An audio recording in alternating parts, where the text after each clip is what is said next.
two dogs are playing around, and one of them looked at the other and says, "Do you want to know the secret to happiness?" And he goes, yeah, I do want to know it. So the other dog goes, okay, the secret to happiness is on the tip of your tail. The second dog goes, okay. So he starts chasing his tail. And for a few days go by, and the dog is chasing his tail, goes up to the other one and says, "I've been chasing my tail, but I'm driving myself crazy.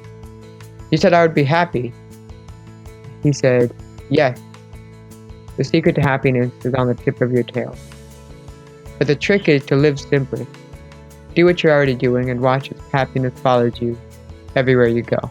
Nobody is paying that much attention to you. The reality is people are more worried about themselves than what you are doing all the time.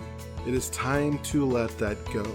You are special, just the way you are, and everything about you is what makes you, you. Let go of that feeling of constant judgment. Let go of that feeling that you need to constantly judge yourself. Play up your strengths and make them better. And do the work to let go and break through that prison of fear, because if I can do it, you can do it. I believe in you. I think you got this. And now is the time to release that social anxiety. First of all, let's determine the roles that you play in life. Father, husband, friend, etc. And then ask yourself the questions. Who am I being in these roles? Who would I be if I were the best version of myself? And what is the gap between who I'm being and the best version of myself? And then start to do the work on closing that gap. Constructing the best version of yourself in your mind, and most importantly, create the feeling as if you are that person now and get connected to that feeling. Take on this gap with incremental shifts, one incremental shift at a time, and incorporate rituals into your life that help you stay connected and that remind you who you've come here to be. Because the human operating system is built to forget.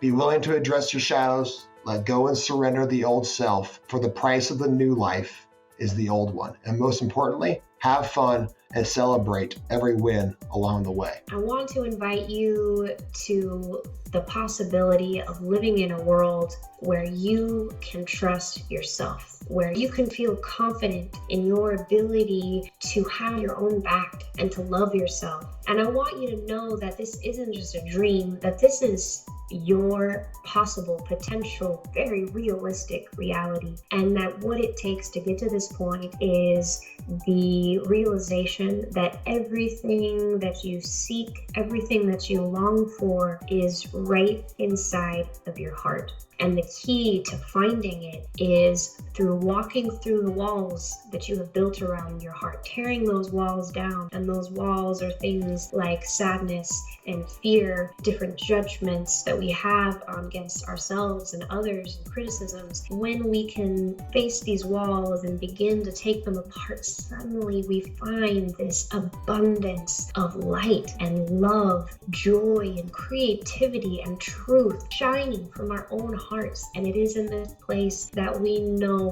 fully the majesty and amazing creation that is our creator, that is this source of everything, that is you. And I invite you to know in each breath, as you breathe in that air, you are breathing in the universe. And as you breathe out, that universe is breathing in you, that you are always in a sacred dance, a sacred lovemaking with the all that is, that you are the all that is, that you're not separate, you're not apart from it. Even when our minds tell us that we are alone, we are truly not. We are always, in fact, at home. All we need to do is come into the present moment and feel it and be with it, and we can know the truth of divinity within ourselves. Now, I know you've tried every diet under the sun. You've lost a lot of weight, but you've gained back even more. You've spent thousands of dollars on diet plans, programs, pills, and potions.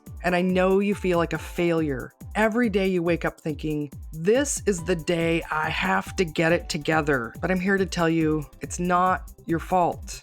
You didn't succeed in the past because the approach you were following was missing very important pieces. When you get a diet, a way of eating that is sustainable, and you have the knowledge and support to overcome the cravings, emotional and stress eating, and the subconscious drivers of overeating, you can succeed, finally lose the weight, and keep it off.